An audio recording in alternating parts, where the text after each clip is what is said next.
Hi YouTube, it's Kathy, and this is my weekly entertainment wrap-up for August 1st through 7th. This week I read 2 books, I watched too many TV shows to count, and I listened to 2 books. This again is not my usual background because I am on a road trip and we are currently in Schreiber. That is the location we are currently in. I am sitting on the floor of our hotel room because I thought this color was pretty. It doesn't come out so well on the camera though, so c'est la vie. The first thing I read this week was a graphic novel called What If We Were. This is basically 2 best friends playing a game of what if. So it'd be like, what if we were scientists, or what if we were superheroes, or that type of thing. It didn't really have much of a plot besides one of them had a crush on another girl and occasionally would come across that girl and get really flustered about it, and then eventually they go on a date, which is nice. The majority of the comic is just them being like, what if, and being very opposites but also being best friends, which was kind of adorable.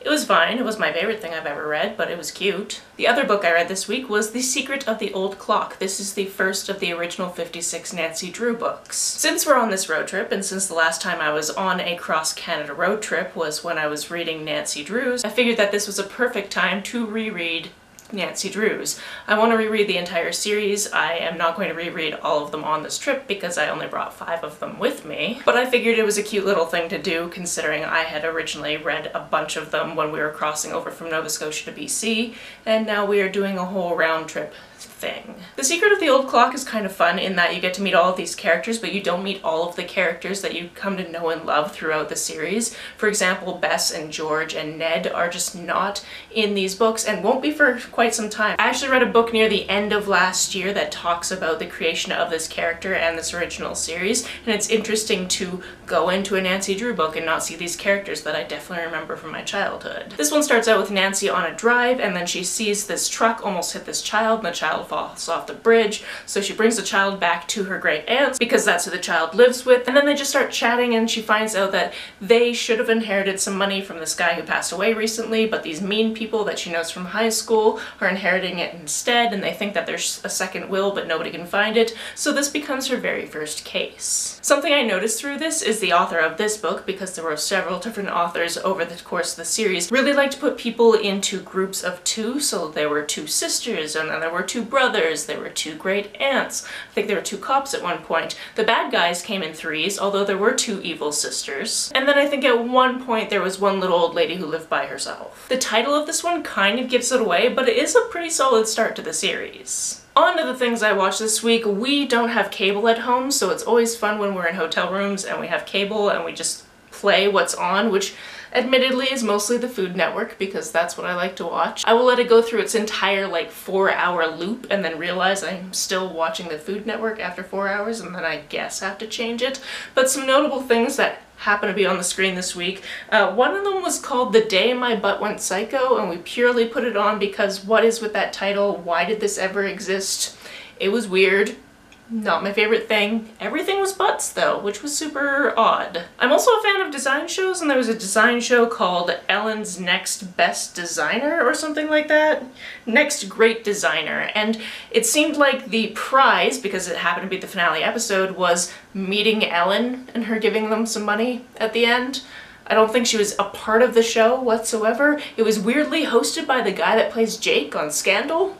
I don't know how people feel about this show because I only watched this one episode, but it seemed weird to me. We also watched a lot of Top Chef Amateurs, which is a series I hadn't seen before, but obviously I will take a spin-off to any series I really like, as well as Beat Bobby Flay, which is also a lot of fun. The only show I watched this week that I watched on purpose was Drag Race All-Stars, and I can't say much without spoiling things, but yeah, the obvious choice went home, or at least obvious to me. I also really enjoy the switch that we have when it comes to playing. It's really hard to talk about this without spoiling it if you haven't seen the episode yet, but I really liked the switch and what happened with the growth of people who had previously not done so well on Snatch Game episodes.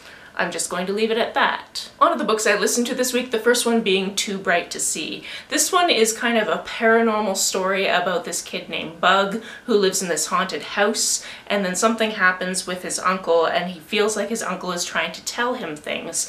And it goes from there. It's a haunted house story, it's a best friend story, it's a coming of age and understanding who you are story. I very much enjoyed this middle grade book, but it's also very difficult to not give it all away. If you want something more in depth, Audrey actually did an entire video about it, so I'll be sure to link that down below because that's how I found out about this. Audrey also talked about it in our ghost story recommendation video, so I'll link that down below as well. The other book I listened to this week was called The Memory Police. This is a science fiction novel that was translated from the Japanese, and this one was very strange. This main character lived on an island, and just every once in a while the memory police would decide that something didn't exist anymore. So if you happen to have something of the thing that doesn't exist anymore, you would have to get rid of it, and then people would actually forget it was a thing in the first place. There are a few people in the society that aren't susceptible to this, so they can actually remember the things that have been disappeared, and it comes down to our main character actually hiding somebody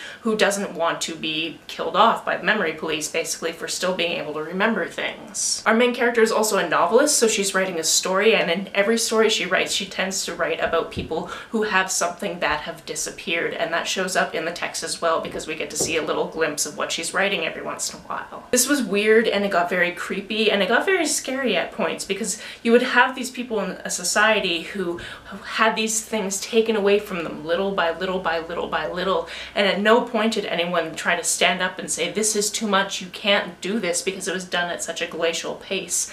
And that's just terrifying if you think about it for too long. That's it for this week. I'm assuming that next week I'm not going to have a lot to talk about because we're going to finally make it to the East Coast and I'm going to see my brother and his wife and his kids. So I'm going to try to finish at least one book and one audiobook, and I'm sure I'll watch a lot of kids' TV shows and movies. But yeah, it's going to be sparse from here on out because I'm going to have more family time because I don't get to see them very often. They obviously live on the other side of the country as me. So I'm still going to obviously do a wrap-up. I'm still going to read some things so I have something to talk about. But I have a feeling it's going to be a very short month when I get to the end of August and have to do a monthly wrap-up, which is actually nice every once in a while, I'm not going to lie. That's it for this week. If you've ever watched or listened to any of these, let me know about it down in the comments below. On the way down to the comments, if you hit that subscribe button, that would be very nice of you. If you don't feel like leaving a comment but want to make sure that I know you were here, just leave me an emoji or a smiley face if you happen to be on your keyboard. Some people have asked if there's a way to financially support this channel, so I set up a Ko-fi account, which is a digital tipping service. The link for that is down below, as well as the link to my PayPal and my Amazon wishlist in case you would like to buy me a book. You can like and share this as you see fit, and I will see you very soon. Bye!